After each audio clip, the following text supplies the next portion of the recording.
Hey guys, what's up? Today we're going to talk about the Dead Air Sandman-s. Kind of do some thoughts and basically my actual review on this one. Alright, we've done some videos on it before, but this is my actual review of this suppressor. Let's get into it. Alright, so here we go. Like I just said, I've done multiple videos on this. I don't remember how many, but different ones of snippets of here and there, overviews, unboxing, this and that. This is I think I've had it for like 2 years, 3 years, whatever it is. I don't remember the exact round counts through it, but I have enough information for me to give my old self an educated opinion on it. Let's just put it that way, all right? So, first off, even though I think we've already said first off, but first off, let's go over the specs. I know I'm not a big specs fan. Like, I don't really care as much as some people, but some people really get into it. So I'm going to throw the specs up on the screen, and I'm just going to kind of read them off to you best way I can, and then we'll kind of go from there, all right? So let's get into this real quick. So, Sandman-s, right? Caliber rating, anything below 300 rum, right? Anything below there, not 9mm. This is not an overboard can. Do not shoot 9mm through it, right? But 30 caliber and below, basically. 4,200 foot-pounds of energy rating. If you know your energy rating of your cartridge, kudos to you. 30 caliber bore, like I just said. The length is 6.8 inches. Excuse me. Diameter is 1.5 inches. This is a good thing to note if you're planning on putting this underneath a handguard. The weight is 17.7 ounces, according to them. I have not weighed it. Material: stellite baffles, stainless steel welded core, and stainless steel tube. All right. Very, very good stuff right there. That's why this thing is kind of heavy. That's why this thing is a stinking tank, all right? Finish is black or FDE Cerakote. They have the new FDE ones, nitrided attachments. Usage, professional, grade, heavy use. Like, you're not going to really break this thing very easily. MSRP is right at $1,000. No barrel restrictions and full auto rated. All right, so that's kind of your specs and everything. Just reading it out to you for those people that really want to know. And if you really want to know, go to Dead Air's website and look up even more information on it, okay?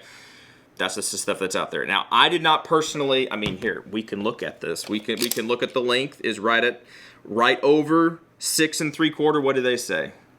6.8, yeah, right there. I mean, I know you can't really see that, but it's right above, or right below 7 inches, right? And then diameter, this thing's not going to measure diameter very well, but it's right at like 1.5 inches, all right?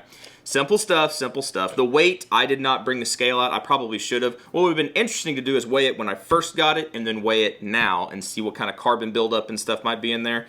I don't think it's much. I mean, I shoot this thing a good amount. I've heated it up a bunch. I don't think it holds a bunch of carbon. I think it pretty much blasts everything out, right? You don't really need to clean rifle cans, right? Because they kind of self-clean. They're managing explosions and particulates that sandblast themselves out. So not really something I got to worry about so much.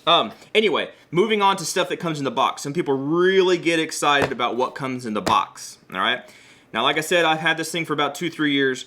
I think this is everything that came in the box. I could be slightly wrong, but this is what I remember coming in the box because this is what I still have in there. It did come with the little Nomex sock thingy, right? So your little deal. I never really use it, but some people really like that, and it's cool. It's a little swag thing, right? Speaking of swag, you get a decal sticker, which I don't really use those. You get your, they send pretty much, I think, maybe not the mask or the Odessa, but I think all the other cans come with like this cigar cover, cigar wrap thingy, cigar band. I don't remember if any of mine ever came with it actually on, so it's pretty much unused. And again, it's just a swag thingy, so it just goes there. And your instruction manual, right? So you do have your instruction manual for reading stuff if you want to read that stuff. It is good to go through there and see specifically what you can't do with these cans. Can or can't do with the can, yeah. And if there's any specifications that you need to know, right? Like particularly some things that I didn't read it.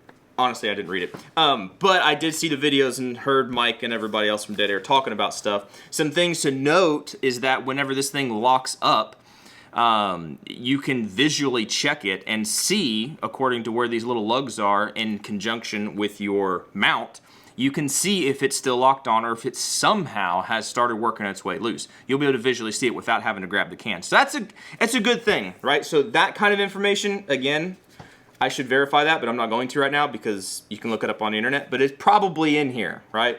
But read your instruction manuals and you'll get that kind of stuff. So, going into why I got this can, right? I got this can because I won it at one of those tactical game things, right? I technically won the Nomad 30, but this was my first Dead Air can, and so from all the information that I read online, I didn't know a whole lot about Dead Air, but from what I understood, I think at the time the Nomad 30 was relatively new, and the Sandman was like the flagship, like the beast of the can that they want. Like that's their main jam. It seems like it, right? And so I was like, well, let's just go with that can. Let's just go with the Sandman-s instead of the Nomad 30, and let's go with it. And I'm glad I did. There's different uses for different things, but this guy's use, just like it says in the stats and in the specifications and stuff, this is a hard use can, meaning it's going to be very difficult to burn it up, to break it, and if you manage to do that somehow, Dead Air has a fantastic warranty that's going to cover pretty much anything aside from intentional destruction, right? I'm not going to put words in their mouth, but they have a very good, even in my personal experience with their warranty systems, they have a very good warranty system, right? And good customer service if you can get a hold of them. It might take you a couple weeks with email, but you can get a hold of them. Again, stuff that came with this thing in the box, I forgot to mention two deals.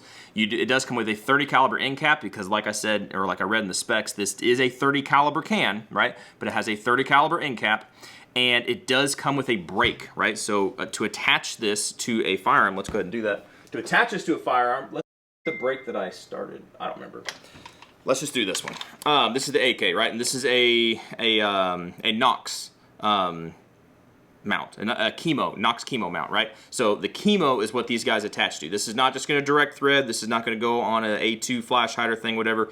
It's going to come with a brake, right? Instead of a flash hider. It's not going to be this particular one. I think I've taken all the brakes that I've gotten from Dead Air and I've chopped off the last baffle and basically made it a mini baffle or a mini brake.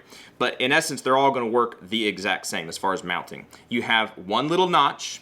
I painted mine white. I'm not sure if that shows up, but you have one little notch right here in the back, and that helps you know this is going to index on a particular one spot on the mount, right? It has these 3 different teeth in here, right? And this is not like a tri-lug where you can attach it any way. It only attaches one way, right? So you find that little mark or notch on your suppressor, you line it up with your mount, whichever way that's going to be, and you simply rotate it until it stops. It's a simple, what is that, a half turn, 3/4 turn, full turn, I don't know. You rotate until it stops. There's no need, in my experience, to go crazy and crank down on this, right? If you do that, you could get it stuck, and if you do get it stuck, you can get a wrench or something, and basically you just grab back here on the locking collar, right?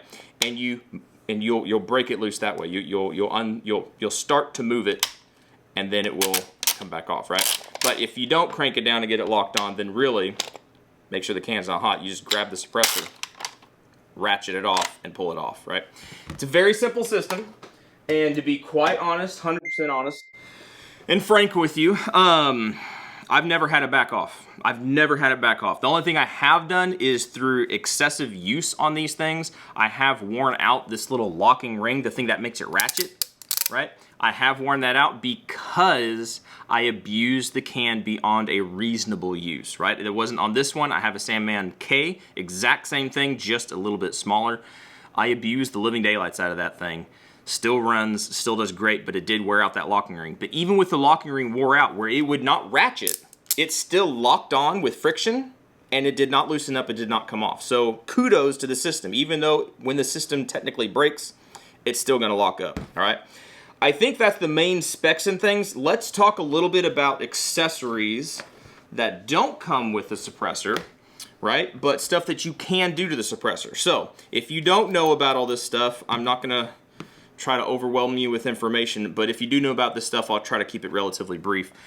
The Nomad series and the Sandman series, and actually technically the Primal, that's the only other one that uses it, but they use the Sandman series of end caps, these end caps right here. So this tool does not come with the suppressor, but you can buy it separately, or most of the time if you buy, this is called an EBrake, if you buy an EBrake, I think every time that I've bought it, I'm not sure if it's every single time that they're packaged together, but every single time I've bought one, it has come with this muzzle or this end cap tool, right? It comes with this. So if you want to take off your end caps for any reason, you simply would use the tool, and you don't have to use a tool if you have them weird little plier thingies that some people have.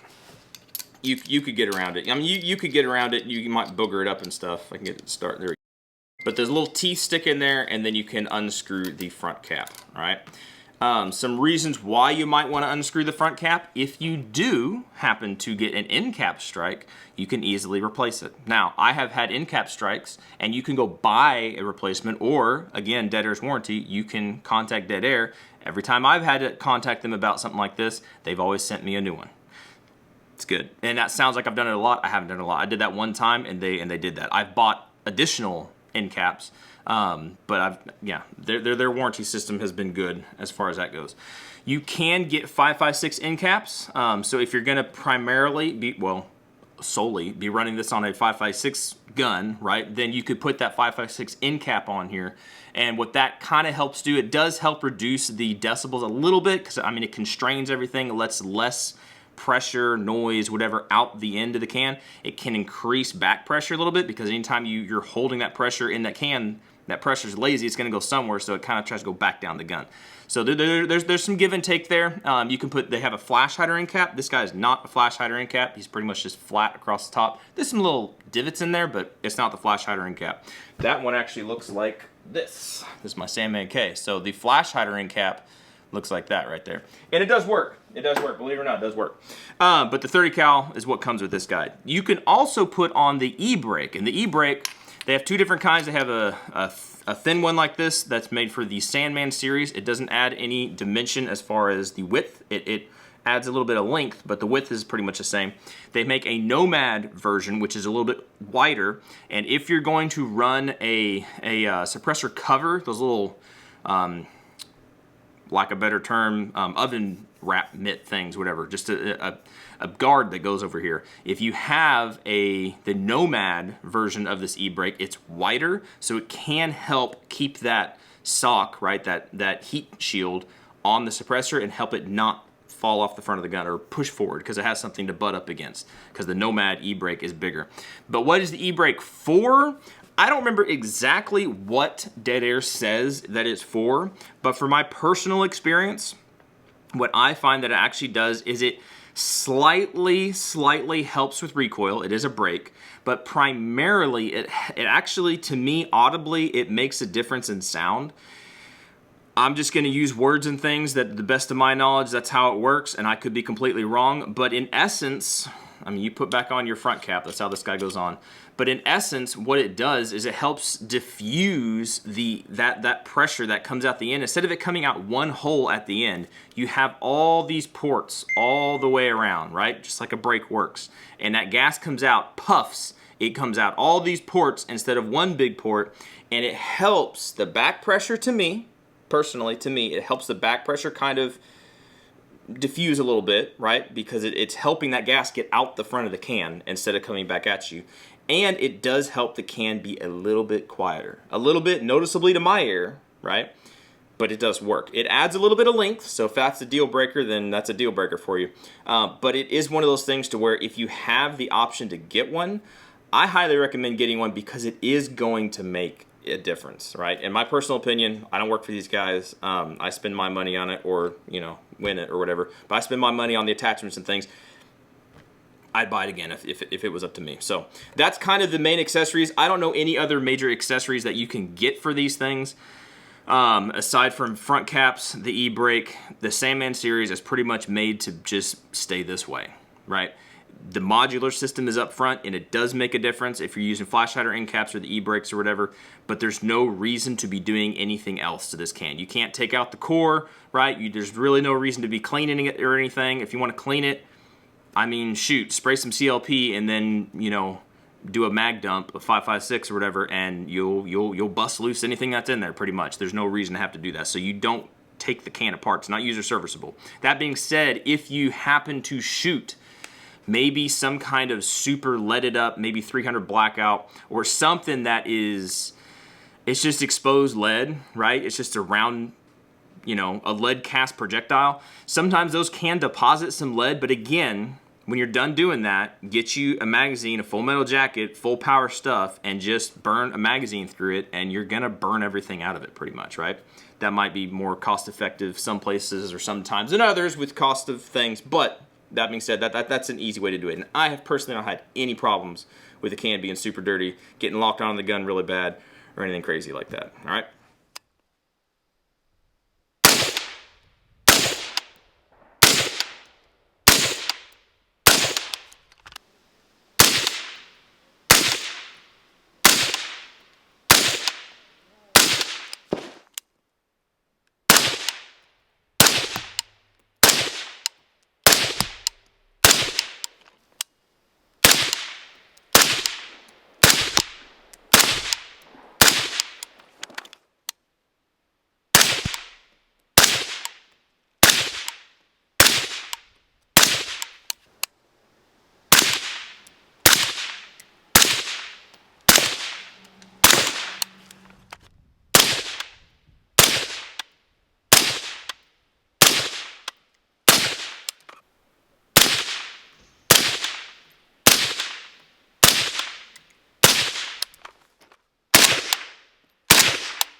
Alright guys, so that is my 2 cents worth of the Sandman-s. I think it's a fantastic can.